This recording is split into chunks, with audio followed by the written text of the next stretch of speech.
Make It Right, the manufacturing podcast. So you've heard of the sandwich generation. They're the adults that are sandwiched between the young children on one side, the elderly parents on the other, and they're trying to keep everybody happy. Well, there's a same group in business, but we refer to them as the middle managers. And in all likelihood, those people are the ones who hold it all together both at home and at work. They are probably stressed and they are most likely looking for help. So welcome to the Make It Right podcast. I'm Janet Eastman, and this week on the show, we're looking at how to help those middle managers. My guests are two gentlemen who work with leaders to help get the most out of their teams. Dave McKeown's been on the podcast a number of times. He's a leadership consultant and author of a new book that's called The Self-Evolved Leader. And Kevin Snook is a leadership advisor and author of Make It Right, 5 Steps to Align Your Manufacturing Business from the Front Line to the Bottom Line. And you know, when guys write about this stuff, they've lived it and they know it. So gentlemen, welcome both of you back to the show. Hey, Janet, it's great to be back with you, and delighted to be back with you again, Kevin, as well. Thank you, Dave, and nice to be here, Janet. Yeah, I think we'll have a fantastic conversation. And honestly, we talk about leadership all the time, but usually we focus on that CEO. And I really want to talk about these middle managers and the key challenges that you guys are seeing them have. So Dave, you're out there all the time. What are middle managers struggling with?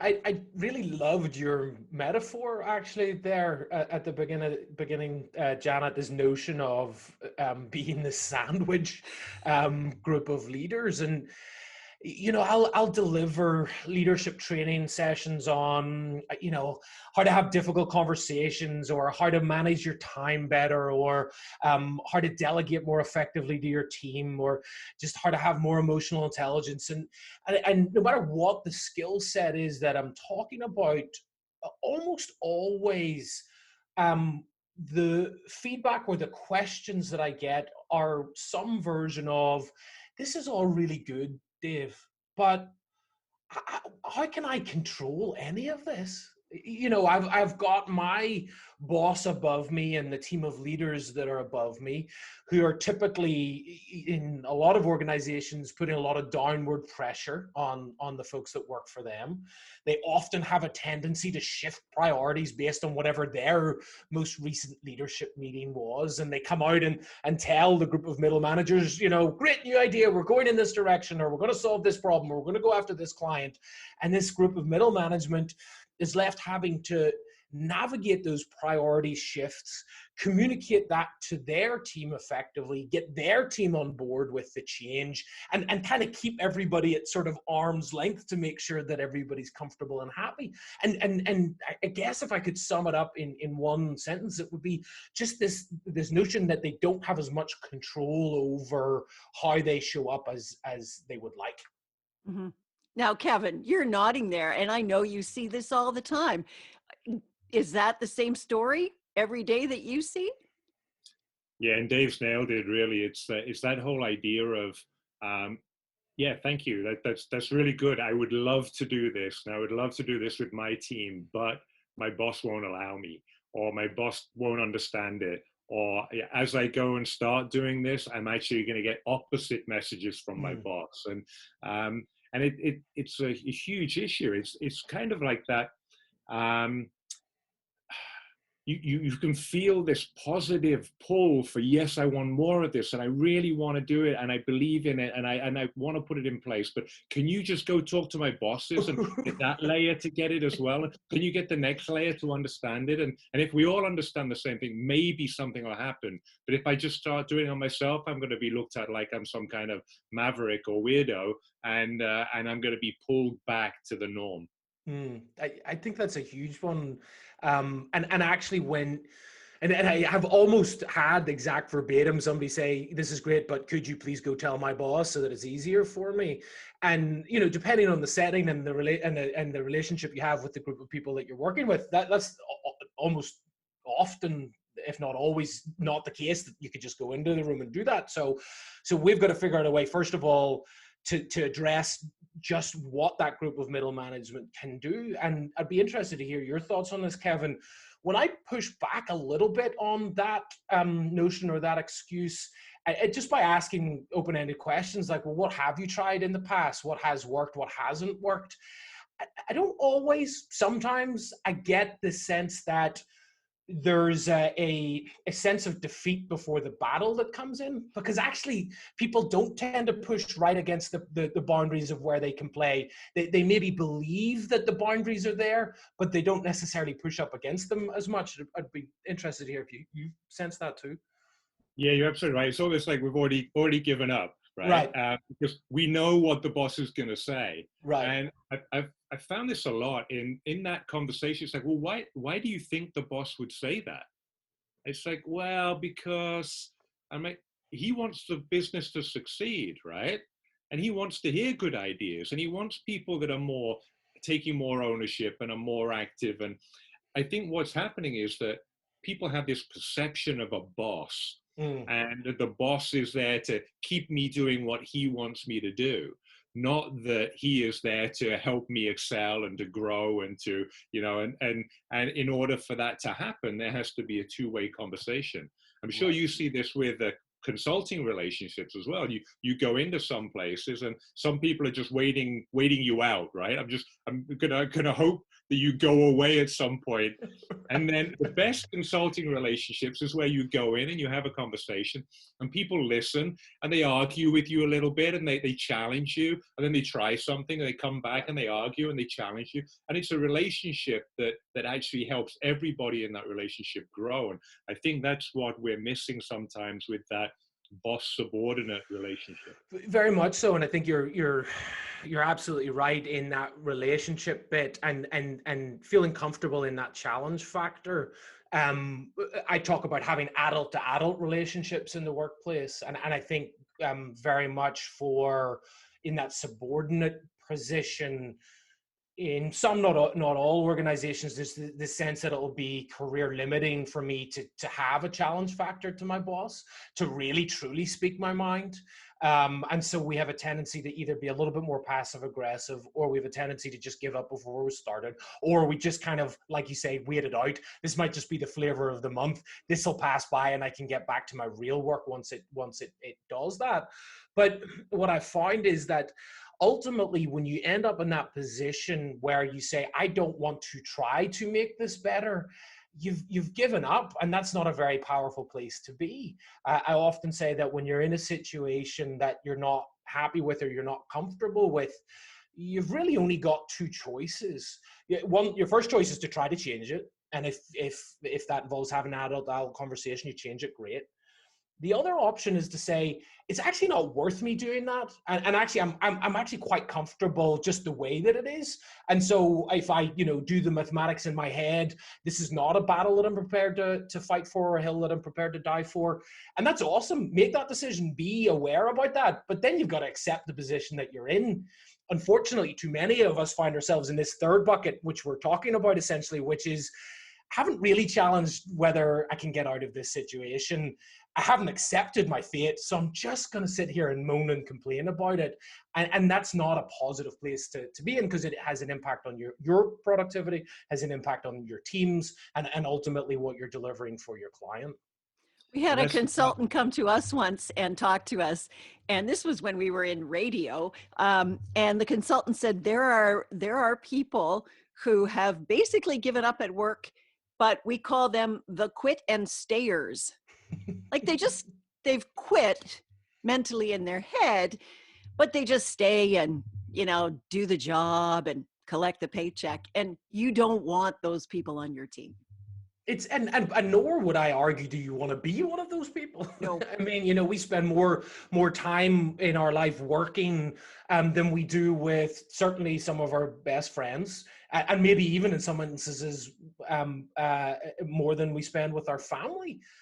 What a way to build your impact on the world, to just come in and clock it in and clock it out. And so I think I'd like to just elevate it back up towards kind of what can we do about it? If you find yourself in a situation where you're struggling, your boss is making it difficult for you to implement whatever it is that you're trying to, don't accept defeat without trying. Go begin to like plan out what do I want to see happen here, what change do I want to see, what does success look like for me, how do I even begin to have this conversation, and then go steel yourself, go have the conversation. Maybe grab an accountability buddy and say, ask me in a week whether I had this conversation or not, go execute it, and then review how it went. But I'm always constantly challenging people. Don't put that boundary, don't self-impose that boundary. Go and see where it's at, because then at least you can make a more informed decision about what you want to do about it. Mm-hmm. Kevin, I actually interrupted you. Did you have something that you wanted to add to Dave's comment earlier? Part of it was around what Dave was saying around, or both of you were saying, around how it impacts other people. And what I've found is it's not only impacting your other colleagues at work. You're a role model, whether you want to be a role model or not. You're on show as a leader in the company. You're always on show, but you're also on show at home. And when you're coming home with that defeated attitude, like, I've got no choice, I've just got to get on with this is the way it is at work, I'm kind of miserable, and I'm not being myself. That's a horrible thing for anybody around you to feel for you, and we can't help that, right? Because that's the energy we exude. So I'm full on with Dave. We have to find a way to have those conversations. We have to have that transparency in our organizations, and be able to, as we talk a lot about what's the role of the leader, and that's around listening and inviting these conversations. But for the subordinate, it's really about having the bravery. You want to be the person who's willing to put your hand up and take a risk. And if you find that after a short period of time, the other option that Dave mentioned is that might not be the right place for you. Frankly, you don't want to go through your life feeling like you're being put on all the time, and you're not having a chance to express the gifts that you've got inside. And so there are certain times when the right answer is to walk away as well. Mm-hmm. Dave, have you seen a situation where you have prompted somebody in middle management to go forward and speak to their boss? Can you share a story like that about how it worked out? Sure. I mean, I've got tons of stories, both some that went really well and some that didn't go so well. But in every opportunity, the person did some learning. I was doing some work with a tech company a while ago, and we were talking about the notion of just being able to wall off the avenues for communication, because that's a big one, particularly for middle managers, that we have allowed effectively anybody to interrupt us at any time in any medium that they want and assign whatever level of priority that they choose to. And we have to figure a way to deal with that. And so whether that's email or phone calls or text messages or IM messages, or if you're in a place where you're able to meet together in person, conversations in the corridor. And I was having this conversation with somebody during this session who just was saying, my boss just contacts me in whatever way they choose, and if I don't get a response on email right away, they'll send me an IM, and if they don't respond, then they'll send me a text. If they don't respond, then they're going to phone me up, and it was the person in question was just causing them to have to respond again and over and over and over again. And interestingly enough, there's some research that's starting to appear that shows the effect of distraction on the work that we're doing. Cal Newport's written a couple of books on it, which are really good. And essentially what he's saying is the research is showing us that if we're in the middle of doing some, what he calls deep work, and we get distracted by an interruption, it can take our brain anywhere between 15 and 20 minutes to fully resume like activity up at the levels that we need it, which was probably fine back in the 80s when you maybe got 5 phone calls a day and the mail came twice a day and that was about it, but in this example, this person I was coaching was just struggling so much. And so, I just started and said, well, what are your options? And they started to noodle through some things. And I said, what has worked in the past? And they started to noodle some things in their head. And eventually it got down to them realizing that the only way that they could deal with this is to go and have an adult-to-adult conversation. And so they made a plan. They said, I've got a meeting, I think it was, in 2 days' time with my boss to talk about whatever. And they just made a plan that they were going to address it in an adult way and just say, look, this is really harming my productivity. I want to be as responsive to you as I can,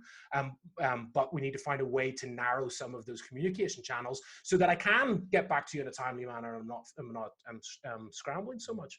And the person went and did it, and I think it was a month later I came back with them, and they just said, Dave, it was brilliant. My boss didn't even realize that they were doing that. They just had no idea. I thought they were going to, the person said to me, I thought they were going to get really angry or frustrated at me, but they just said, gosh, yes, that of course, that must be overwhelming.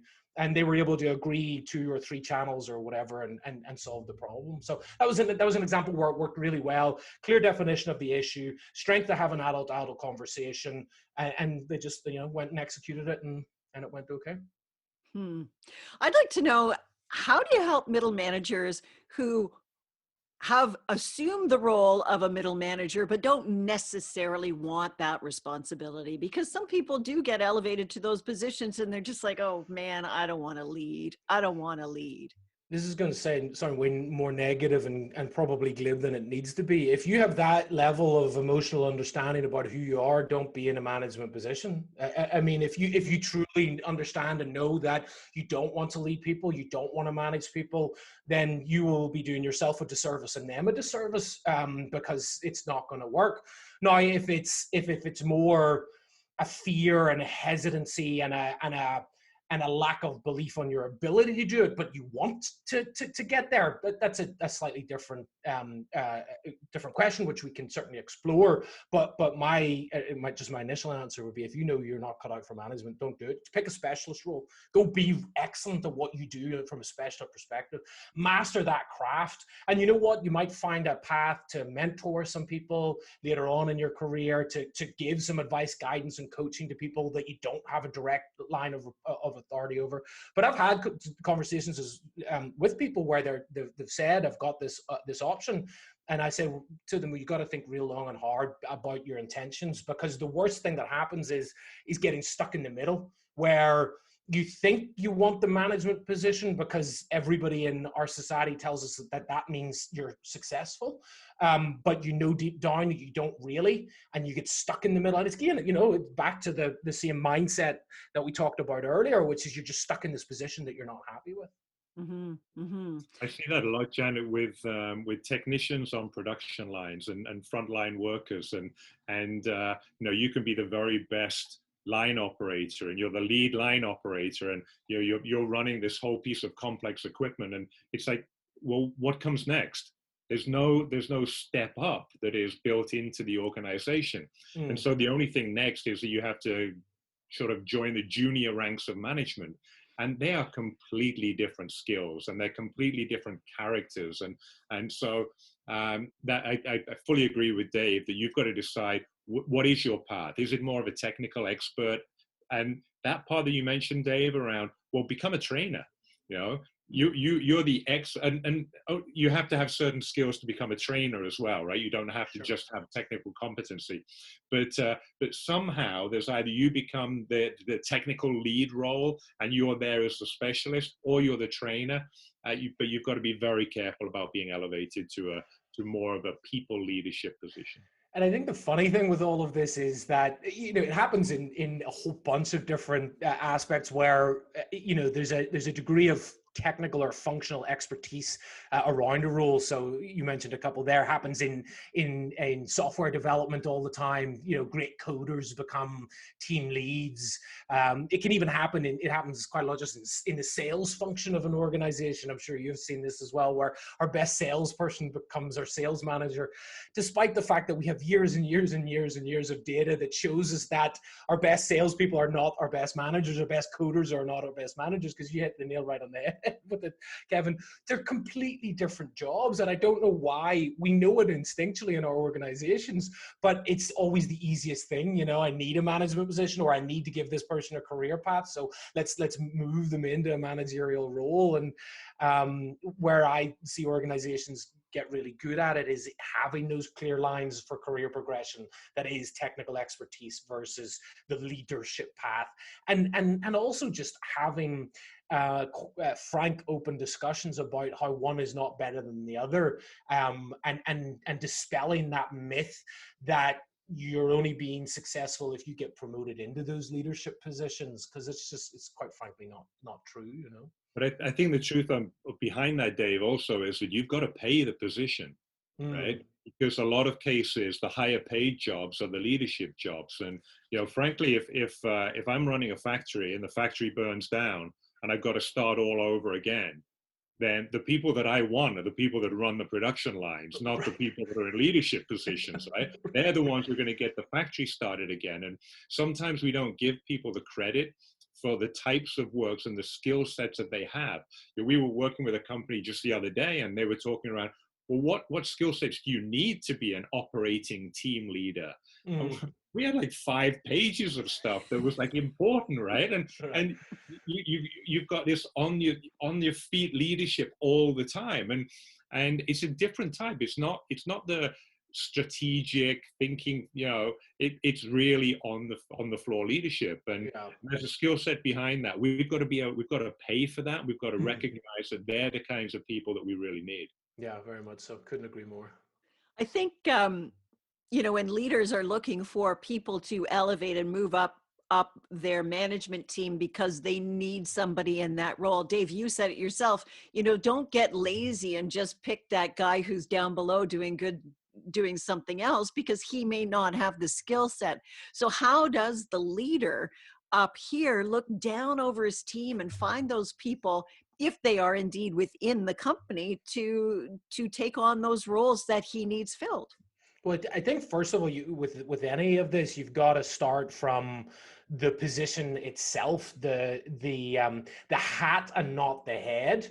In a lot of organizations, we have a tendency to promote people to positions and create the position for their promotion because we want to reward their input into our organization, and you can end up with this mismatch, confusing org chart that doesn't really mean anything. So we've got to ensure that the role that we want to fill is a role that's good and valid and needed for the organization in its current stage of growth, and probably also looking out the next couple of years. And that means ensuring that there's a very well clear set of roles and responsibilities and behaviors that are associated with it.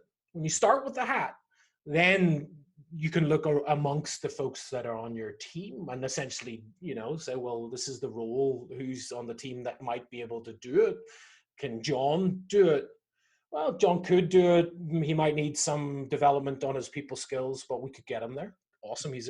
We'll maybe put him into the candidate pool. Could Rebecca do it? No, she doesn't have enough experience. And you kind of just begin to assess the match between the role and the person. And then I'm a big advocate in running internal hires and promotions in the same way that you run an external one. So, you know, you don't just go and say, hey, we would love you to take this job, but we'd say, hey, we've got this job. If you're interested in it, we'd love for you to apply to it. We're going to, you know, go through a hiring process. We'd love you to go through that as much as anybody else. I'm a big proponent in balancing your hiring and promotion from within with external hiring and promotion. I know a lot of organizations lean heavily on one or either, you know, one or the other of those. I think finding a balance is what helps create a diverse and innovative culture. The thing is, you've got to put everybody through the same process, because otherwise you're not comparing apples to apples. Mm-hmm. I talked to a fellow, I don't know, many months ago, Tom Marini from Marini Manufacturing, and he talked about how he had this family-run business. It had gone through his grandfather to his father, and he was running it. And he was now looking for somebody to prepare to take over the company eventually. And he went through that external hire, and he went through all this other stuff. And finally, he just went, none of this is working. And so he actually looked over his team and started working with a couple of people without telling them what he was doing, trying to see if they had what it took to take on. And he eventually weeded it out to this one fellow, and they would work together. And the guy didn't even really know what was happening Right. until much, much later on. And I thought that that was, well, very time consuming. Tom had to be super patient about how he was going about this, but he had the insights and the knowledge, and he got what he was looking for. Yeah, and I think that's a great way to mentor the people on your most senior team into that position. I think the most public example of that we could probably put our finger on, although I'm not privy to the behind the scenes conversations around it, but if I had my guess, I think that's what Steve Jobs did in Apple whenever he came back, because he realized either before he knew he was sick and didn't have much time left, or just as part of his kind of own thinking about his life, he knew he wasn't going to be able to lead Apple forever, and he had a fairly competent senior executive team. There were people like Johnny Ive, people like Phil Schiller, people like Tim Cook, who ultimately got the job. And I can imagine he went through a similar process of identifying those folks, doing some mentoring with them, just seeing if they embodied what his belief was for Apple, so that when he handed over the reins, it wasn't this sense of a lurch to another direction. I'm completely guessing on that, but as it played out in public, that's what I could see was happening. Mm-hmm, mm-hmm. Kevin, have you seen that anywhere? Have you worked with people like that? Yeah, I've worked with a lot of people like that. Not so, not in the media like Steve Jobs, obviously, but I remember Tom being on the show, and I loved his story, and he was very thoughtful about what he'd done. What I like to have as a leadership role is you're watching this with all of your people at all the times. You're trying to find out what's their, what I call a professional DNA, right? What is it that they are specifically good at? We're all on different parts of different spectrums, and where are they lying, and what does that line up with? What type of roles would they be really good for in the future? And now when you find strong, talented people, you want to really keep hold of them. You want to make sure that they're being nurtured, they're being looked after, they're being paid properly, and they're there, even though you don't have a role right now for them, you're starting to develop them into that role, so that when the role appears, then you're there. And if you've got a growing, healthy business, it might be a new territory. It might be, some new expansive position. It might be bringing in new products, but there's something around there that person is then targeted for, because their professional DNA. I think one other tactic that I've seen work quite well, kind of in and around what you're talking about there, Kevin, is to actually have somebody go and do I don't want to say a job swap, because that's too low level, but go and work in a different function or division within the team, particularly if they've had a fairly linear growth, if they've been in sales their whole life or operations their whole life, and you're wanting to get that sense of, do they have a well-rounded understanding of the business and what works, go and put them on an assignment for 6 months to go run a team in another division, just to see how they go and how they round out their understanding of how your business works.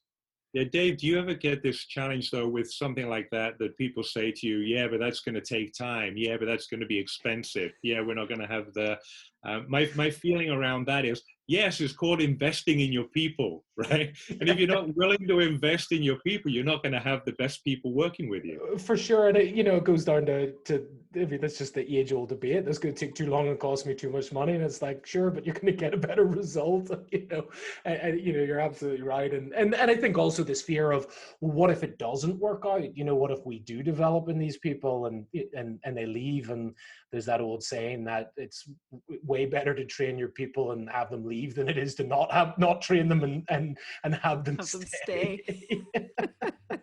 Yeah, but isn't that the whole job of a leader, is to elevate, to create better, more leaders, better leaders, so that they can move on and build their own thing?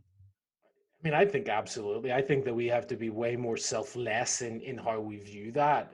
I think we have to approach the people that are on our team and want to help them grow into the best version of themselves. And if that means that they stay with your organization for a while and you invest in them and develop them, and then they get a better opportunity elsewhere, hey, that's awesome. You've just bettered that person's life. That's incredible. And yeah, does that make it a little bit icky and tough and you're going to have to do something else? Sure. But in the long run, if you're looking at building your own leadership legacy and just your own legacy in general, I would always take the position that development of people is and watching them go somewhere else is a way more enjoyable thing than just keeping them constrained. I have a real example on that, Janet, where I brought a guy in from university, and he worked with us for 3 years, and he was fantastic, right? He was just one of those engineers that was just flying, and he came to me and he said, I want to move. I've sort of got a plan to move to an oil company, and I said, well, I'd love to keep you, but what's going on? And he told me through, and I said, look, I can't do that for you here. Frankly, I cannot give you what you're looking for. And he left and he worked for the oil company, and he worked for 8 years. And I had no idea he would be back. I knew that I wanted what was best for him. And what was best for him at that point was to go and find his growth somewhere else. That's a great story, and that stuff, it just pays back in spades. They either a lot of times folks will come back to the organization after a couple of years and an additional experience, or at the very least, down the line, your paths cross again. They're going to think very highly of you, and there may be some opportunity to expand that relationship in the future. I want to get some key takeaways from both of you before we end this conversation. So I know we're talking about middle managers and the stresses and the things that they're trying to get to. We've taken some tangents and gone in all kinds of directions. But what would be your key tips for those middle managers who are sitting there in the middle? They're trying to lead the people below them. They're trying to keep the leader above them happy and keep the business rolling. How about some key tips, Dave? I would say control what you can control and not worry about the rest. With a caveat that is, I bet you can control a lot more than you actually think that you can. Okay. Yeah, for me, I would say it's around self-awareness. The more that the individual can develop self-awareness and feel where things are working and when they're not working, and then be brave enough to walk into their fear. And quite often with the middle management, that fear is going up and talking to your boss and having that adult conversation that Dave mentioned. Yeah, I love that notion of bravery. We've distorted what that word really means, and I think your example is perfect there of being brave in those situations. Well, gentlemen, it's always an engaging conversation with both of you. I really enjoyed talking to you both. So thank you very much for joining us on the podcast. Dave McKeown is a leadership consultant, and he's the author of this book. It's called The Self-Evolved Leader. Yay. Oh, let's see if we can get a better shot of that. I probably can't see it there very well, something like that. And it's been out since early this year, I guess, Dave? Yeah, January 28th of this year, which is incredible. We're coming up on its 1-year anniversary soon.